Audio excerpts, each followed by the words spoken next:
welcome to the show. This is the Highest and Best You, a show about people who are striving to reach their maximum potential in the real estate industry. Each week we sit down with someone in or around real estate and talk about what they're doing to reach their highest and best. I'm your host, Jake Verna, and this podcast is brought to you by VRA Realty. For more information about VRA Realty, visit VRARealty.com and check me out at Jake Verna or at Jake.Verna. Today, we're here with Greg Davis. Greg, I told you, I keep this shit light, man. I love it. That's what we got to do.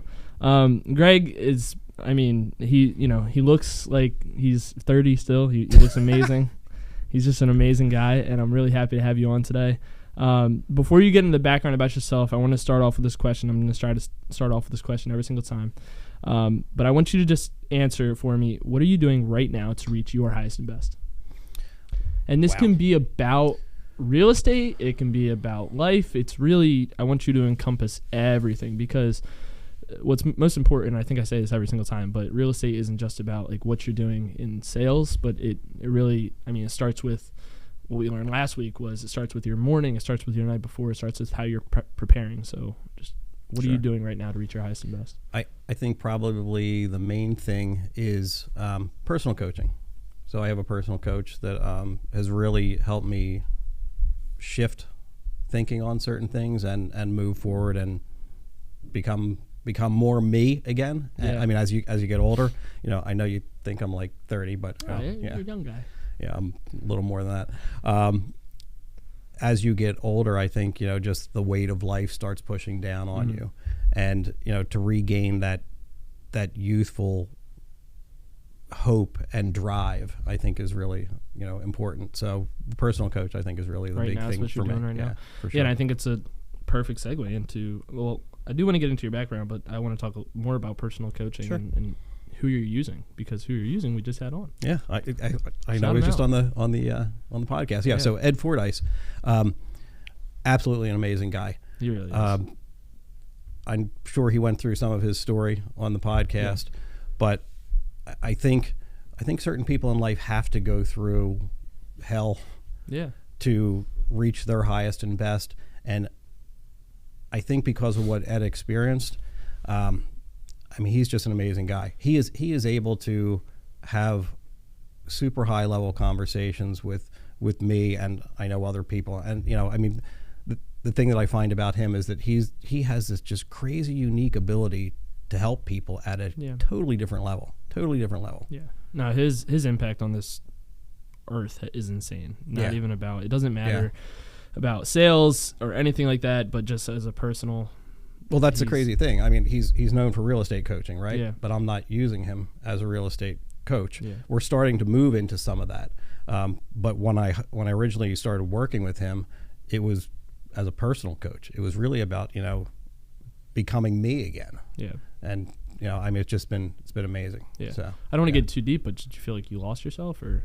Sure. Over time, like I said, there's the weight of life starts, cooking you, and you're, biologically you're aging, and you don't have the energy that you used to. And how do you get that fire back? And how do you have the energy to launch and go and become your highest and best self? Absolutely.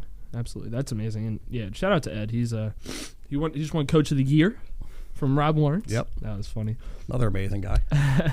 But let's go into your background a little bit. So you have a background in environmental consulting and remediation. Yeah. But just give me your story from when you started at elementary school in Ocean City. Oh God. So I actually didn't start at elementary school in Ocean City. I'm originally Delco, which you can still hear in me. Slightly. Ridley Park. Family roots there. That ties into the real estate thing. My family's been involved in real estate for 90 plus years on my father's side. My great grandfather, who I never had the opportunity to meet, was a builder, owned rental properties. His one son got into started a building supply company before Home Depot was ever a thing. So I can't imagine what that's like. Yeah, so a lumber yard, with and building supplies. Yeah. And then his other son, who was my father's uncle, started a real estate brokerage in the early 1960s. Okay. And just started moving into, traditional retail sales, and then moved into, owning rental properties, but apartment complexes, building apartment complexes, shopping centers, doing development deals. I mean, they did. He was involved with the construction of the Granite Run Mall, which is being reconverted now. Oh yeah. So yeah, a lot of family history, and I got to grow up around him in Ocean City. Mm-hmm. Yeah, I mean, I was always in that real estate you were conversation. exposed to it, so and peripherally, and my father and his uncle were very close in age, so they were more like brothers because my father was an only child. Right. And I mean, just an amazing guy. I mean, the wisdom I gained from being around him, and then his son too, who took over as the broker for the brokerage, was amazing. Yeah, that's phenomenal. So how'd you find yourself in doing environmental? Oh God, fun. It was an accident. I want to say it was a happy accident, but it wasn't. Always knew I belonged in real estate, but life. There's things you think you're supposed to do in life, and you got to learn to trust your gut. Mm-hmm. Like if your gut is telling you shouldn't be doing something or you should be doing something, follow it. Yeah. Don't go with what societal norms are pushing on you and all that stuff. So So I went the traditional route of going through college. That's a whole nother story. Where'd you go to school? Penn State. Okay. Yeah. So I went to, it was Penn State. It's now called Penn State Brandywine or something like that. It's Penn State Delaware County campus. Yep. So it was like 13th and 14th grade at the time. Went there and was going to go up to main campus. Just wasn't sure. Took a year off. Moved back to Ocean City year round. Painted houses down there and lived down there, surfed. It was okay. Trying to find myself and still looking. If you see me, let me know. So I went back to main campus at Penn State. Yep. And God, I don't even know if I want this out on the whole broadcast thing. So I graduated from Penn State with a degree that says leisure studies. Okay. Leisure studies. So I'm really good. Never heard of it. Fucking off, I guess, right? I mean, that's right. That's my gift, right? So they changed the major. I originally wanted to go into business, traditional traditional business, business administration, that type of thing, the corporate environment, and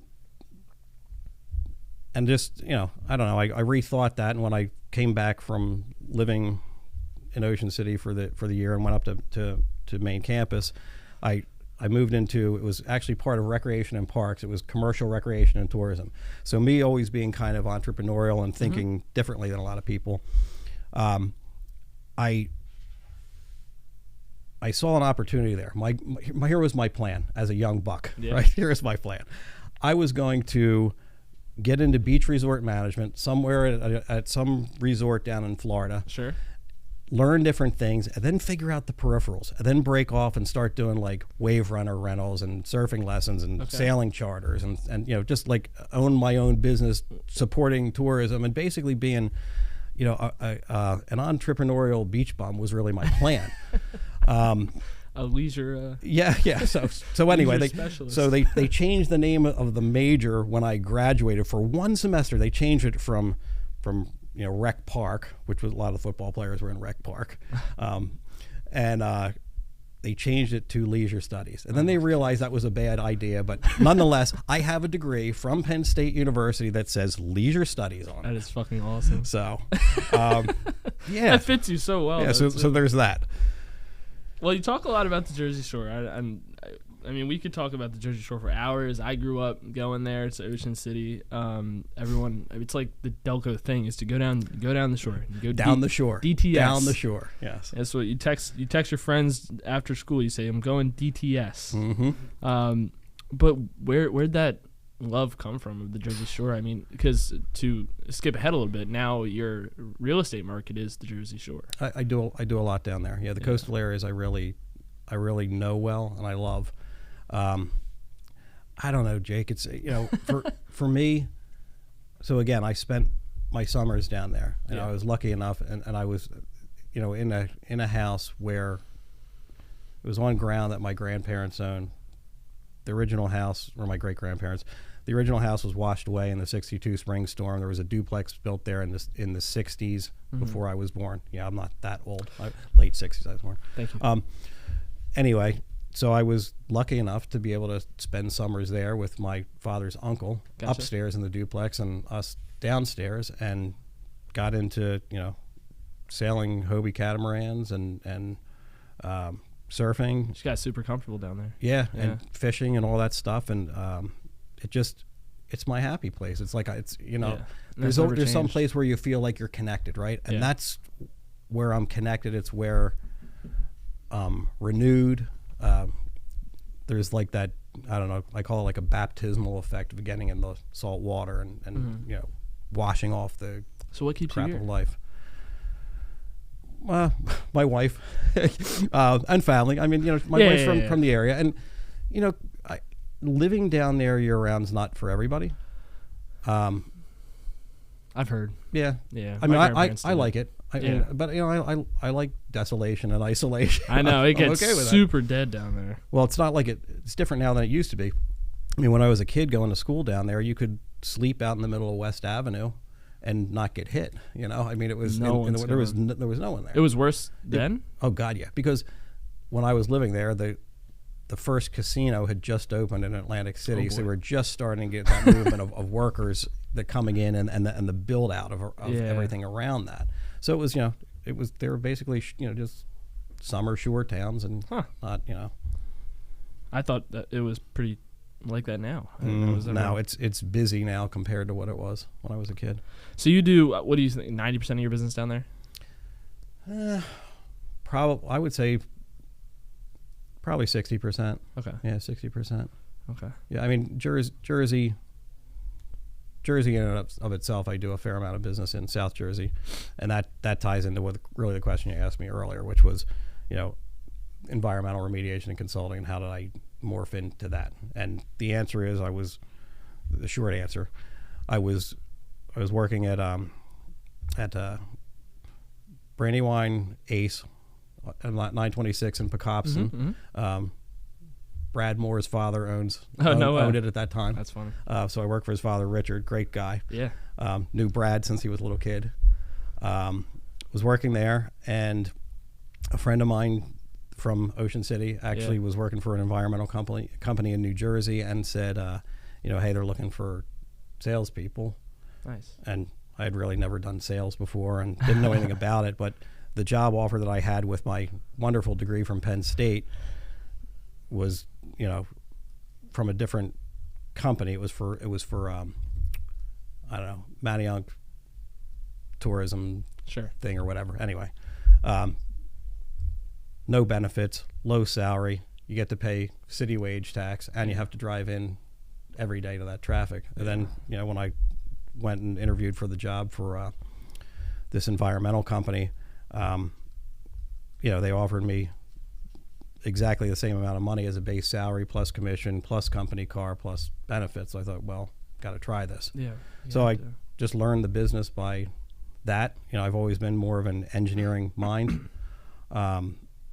and learned the regulations, and then just grew from there. Left that company, worked for another company. Left that company, started my own environmental remediation and consulting business. I had 3 other partners in the business. Had trouble with one of my partners, and just started shutting down the business and selling off the assets. Went back to the company I'd worked for before, and through happy accidents, I grew that from like $2.5 million in revenue up to $6 million. Whoa. Changed the dynamics of the cash flow, and gave notice in 2003 that I was going to leave in January of 2004 to go into real estate full time. Got my PA real estate license in 2003. Yeah. And my youngest daughter, who turns 21 today. Shout out. There you go. She came along 2.5 months early. So 3 pounds, 3 ounces. Wasn't sure whether, there's going to be health issues or not. And so she was in the NICU for, 2 months, I think. Everything turned out okay on that end, health standpoint wise. But the company I was with, the environmental company, was negotiating to keep me. And so, I did the safe fallback, good dad thing and stayed with that company and then built them from $6 million to $12 million in revenue, and then helped get the thing to the point where it was sold. Wow. So your time with doing environmental things, and I've heard you talk about it before when we've been in meetings and stuff. Because that has to play into effect on like your knowledge in real estate, I can imagine. Yeah. I mean, you have to, more than the average Joe about. What were we talking about? Cesspools one day? You were like, we could talk about all kinds of stuff. See, you're talking about cesspools for hours. So I have environmental remediation and consulting, and I'll tell you what some of that really means. But also building and construction, I have a background in. Right. So because you were exposed to that. Yeah, so I've built houses ground up, but septic systems I've built. I mean, that's the nitty gritty. That's like, I mean, I don't understand that stuff, and a lot of people don't. Simple though. I mean, it's like. I mean, it's all how your brain works, right? Yeah. And again, for me, it's that engineering side of my brain that like I want to learn stuff, and that's, I mean, I'm constantly in learning. I probably try and learn too much stuff is probably my downfall. I have more. I'm not saying with any arrogance, but I have more certifications for real estate than you should have. But there's a purpose for that. Absolutely. Yeah, you want to provide that value. Are you reading anything right now? Yes. So I'm rereading Big Money Energy, Ryan Serhant. Love that guy. Yeah, he's a badass dude. He was when I see his videos, they're fire. I want to talk a little bit about referral business, because it's a lot. I think we had something last week about referral business and how valuable that can be. Sure. How did you make connections to start that referral business? I'm assuming when we talk about referral business, I'm talking about a guy from California has clients that are moving to Westchester, to Jersey Shore, and guy in California doesn't have his license out here, so he found Greg Davis. How does that work? How do you make those connections? It's smaller than that for me. It's tighter than that. It's not so much. I mean, look, as you grow, I mean, it's getting to the point now where I'm becoming a known entity down there. Like I'm having agents reach out to me in those coastal regions saying, "Hey, I've got this listing. Do you have any buyers for it?" Which is good. That's amazing. So now we've established a foothold down there.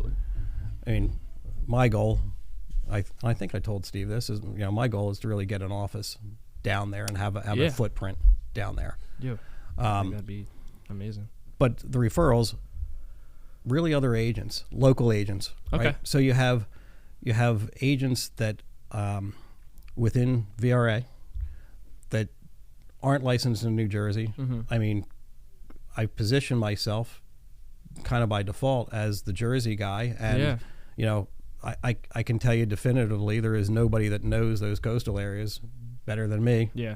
Been surfing since I was 6 years old. I used to chase the storms from on all those areas, so I know where it floods. Yeah. Right. There's been plenty of times where we were surfing and had to move the car because it was the flooding, or where the tidal flooding is, or the full moon, high tides, how it backs up and all that. So knowing those areas, I mean so I think people are comfortable referring me knowing that I know those areas. Yeah. But also just other agents or people that know me from social media, as that's my that's your niche. My happy place. I love your social media. Not as good as yours. No, it's better than mine. It's definitely better than mine. Well, I like that dark, sarcastic humor is what really seems to get traction for me. It does. Yeah. You'll make a Facebook post, and I don't know. It'll just be some sarcastic, and it'll get the most engagement. It's funny. Awesome. I had my videographer shoot a bunch of stuff to do like a beach branding type video. Okay. And I was just looking at it the other night because I need to cut some stuff and use that, and I'm trying to figure out how to use it.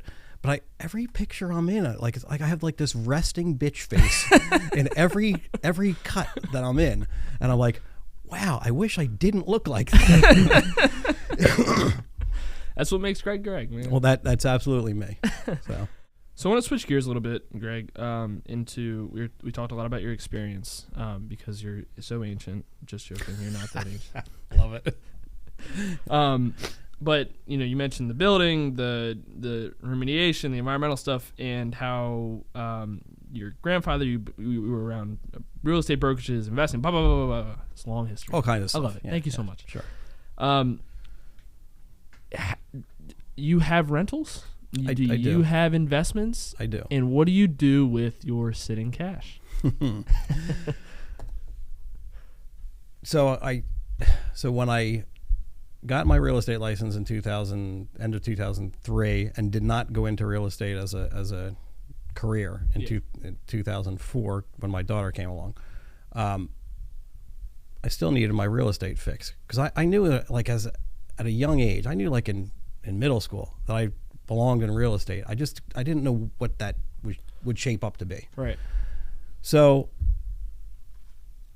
I got involved with Diversified Real Estate Investors Group, DIG. Scott's thing, right? He does that too? He was involved in it. He instructed some classes. Okay. He taught school. I actually ran a subgroup, which is how I met Steve. Nice. So anyway, to get my real estate fix, I started reading books. Rich Dad Poor Dad, of course. It's the best, man. Of It's course, my story of course. too.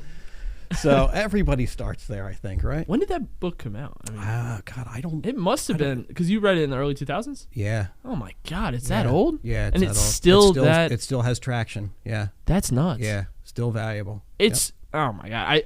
I was talking to I don't mean to go off topic, but I was talking to a young agent, guy I went to high school with or something, and he was like, "Oh, I was thinking about getting into real estate." I'm just like, Just read this book first. Yeah. And if it doesn't sit with somebody, then real estate's probably not for you. Yeah, I agree with that. I mean, it just when I read that, it was like it's such an eye opener, something right? clicked. Yeah, it just things change. It's insane. Like Yeah. I don't read a lot of books, but when I read a book, not every time something shifts. You know what I mean? Yeah, I got you. Like when I read Green Eggs and Ham. No, I'm just gonna say, go ahead, continue with your investing story. So I needed a real estate fix. Yeah. So I got involved in real estate investment. So I started off buying rental properties, got into flipping, which was kind of a natural transition with the construction knowledge, and moved into wholesaling from there. Oh shit. That damn near killed me. I did wholesaling between 2007 and 2009. Okay. Very different than it is now. Crazy market. Yeah. But here's the thing. So you think it's a crazy market, right? Where you had a glut of properties and everything was collapsing and all that. Did you have a glut of buyers though? Here's the key. It was the best time to flip. Here's why. How? Because you could get deals where they made sense. The numbers made sense, right? You could buy stuff so cheap. Yeah, but who's buying it? There was people buying in 2008. So here's the thing. I was 6. Yeah. Wow. Wow. God. So yeah, there was a glut of properties, right? There was not a ton of buyers, but there were qualified buyers. And if you're a qualified buyer, you're looking for that. And there's 30 properties, and they're all shitholes, and there's this one beautifully rehabbed property. Which one are you buying? The rehab property, but it's different now. It's different nowadays. You know that? I know it's very different. It's so weird. Yeah, I don't flip currently. Yeah, I know there's a ton of people doing it. I've got some very good friends that do it very successfully. A friend of mine's doing 27, 30 properties a year. But I just look at it, and if you're not, I'm more passionate right now about the retail side of real estate. Mm-hmm. I'll definitely do a flip. I love doing flips because it does my creative side. Yeah, that creative fix. But it's the numbers don't work for me. I'm spoiled. Yeah. When I was getting deals that cheap back then, the numbers are tighter now. So it's much different. Yeah, I mean, look, you can still absolutely be successful in it. Yeah. It just you've got to pour yourself into it, and that's not where my focus is right now. So, yeah, so I was doing that. I was the wholesaling thing was you didn't have all the resources you have now. Bigger Pockets didn't exist. Right. So like I was paying for real estate education. I was going to these boot camps like around the country and learning all kinds of cool stuff from different people. And you know, I don't know, the wholesaling thing was to feed the buy and hold and the flipping side for the most part. When you were doing your flips, or I'm sorry, your wholesales, was it more of like you were finding a deal and the numbers didn't work for you and then you were wholesaling it? Either the numbers didn't work for me, or I had a project going, or it was in an area I didn't want, or it was a type of house I didn't want. So the goal for all these was to flip. Cherry pick. Oh. Yeah, to cherry pick deals for myself and then cover the expenses of the direct mail campaigns and all that stuff for wholesaling by, wholesaling deals. Why did you wholesale instead of list? I don't know. I my head wasn't in the retail space at that point. I mean, I did some prehabs, where we went in and just cleaned it up a little bit, maybe painted a couple things, and then pushed it out to a wholesale deal. Right. But I mean, I had a buyer's list at that time. I mean, I wasn't big time. I was sending out maybe, I don't know, 3,000, 3,500 postcards a month. Yeah. But I was doing Chester County, Delaware County, and Lancaster, parts of Lancaster County. And why I say it damn near killed me is I was living in Westchester. I was driving to Mount Holly every day, New Jersey. So that's, hour and 15, hour and a half. Yeah. And then hitting these wholesale deals, you're running this huge, triangle trying to hit all these people. And it was too much. It's just too much. So I stopped doing that. Yeah. So it's 2025. I almost said 2024. Mm-hmm. What's your portfolio looking like right now? Scaled it down a lot. The sold out a lot. Yeah. I mean, the rental thing does get tiresome. It's a simple business. Well, I mean, you're a property manager, so it's a simple business. It's not an easy business. No. And it's you get the phone call on Christmas when you're with your family that the heater broke, and you got to deal with it. Yep. And it's just the nature of the game. But it beats working 40 hours a week for somebody else too. I'm drinking on a Friday night, midnight. Tenant calls me. I'll lock myself out. Mm-hmm. Fucking deal with it. So all my tenants, I tell them, here's 3 things that constitute an emergency: fire, flood, or blood. Yeah. Those are the 3. If it's not one of those 3, it's not an emergency, and don't expect me to respond like that. Yeah, right away. So, yeah, I don't know. A lot of tenants are spoiled nowadays. Paper training. A lot of paper training with tenants. Yeah. So you scaled down, and now you're doing what with your free cash? So I do private lending. Cool. Private lending. Yeah. And I've shifted some of that around as well too. I'm doing more, smaller amounts in syndications and things like that to spread it out rather than large chunks to single investors. Gotcha. Syndication, you mean like apartment complexes? Yeah. Okay. Yeah, like the hotel that just. Did you invest in that hotel Indigo? I did not. No, did not. No. I'll tell you the thing I missed was really the Airbnb thing. That's what I missed. I should have. Down the shore. Well, there's an affordability issue there, but down there. But there's other areas where I could have done that and bought properties cheap. I mean, Lancaster City is really for Airbnbs. You wouldn't think of it, right? But here's why. Everybody likes to go out into the Amish country. Like, there's stuff to do there, right? Yeah. So it works there. It's a different kind of thing to do, but it is. Yeah. I mean, it's not, not for everybody, right? But I mean, there's to find those little odd niches where other people aren't really looking or whatever, where you can buy properties on the cheap and then maximize with. So you still own one out in Lancaster, right? I do. Yeah. Yeah. That was a great one. So I bought that one pre-foreclosure. It was like 7 days before the sheriff's sale. There was some goofy lien on the property. I had a partner in the business at that time. So we were trying to figure out how to get this lien removed. So we started walking down the streets of downtown Lancaster and where all the attorneys are. And just talking to attorneys, and we kept getting no. Walked into one office and talked to an attorney. He said, yeah, I can get that lien removed. And further conversation with the guy, he turned out to be a past president of a Lancaster area Real Estate Investors Association. Cool. So the next question was, do you know anybody who would lend on the property? That's how I found my first private lender. Oh, wow.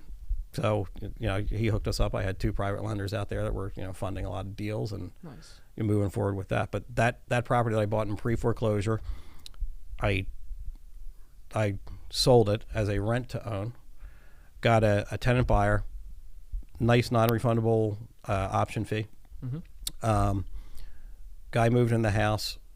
As he saw it as I was fixing it up, I told him, here's my fixture list of what's going in, materials and all that. If you want to upgrade anything, as long as there's no additional cost with the contractor, then you just pay the difference in the material price. Yep.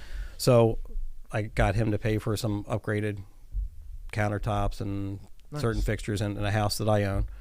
He painted the entire house, put brand new windows in a house, and then never went through with the deal. And don't misunderstand me, because there's investors out there that try and target people to not follow through with a rent to own. Yeah. I'm not that guy. That's just not something that I did. Yeah. So I was bummed that he wasn't able to carry through, but his life situation changed. He was moving south and all that. Yeah. But I got a great tenant that lived there for 2.5 years. Yeah. That improved my property, and I still own the property today. Yeah. So. And you got that deposit. I want to finish up this podcast by kind of explaining a little bit about how finding your highest and best is not just about doing $10 million a year in sales. There's many ways to find it. Yeah. And I think your story kind of hits it home on that, is how there's so much that goes into it. And I know it doesn't look it, but you're one of the happiest guys. Wow, I cover it well then. Clown on the outside, crying on the inside, right?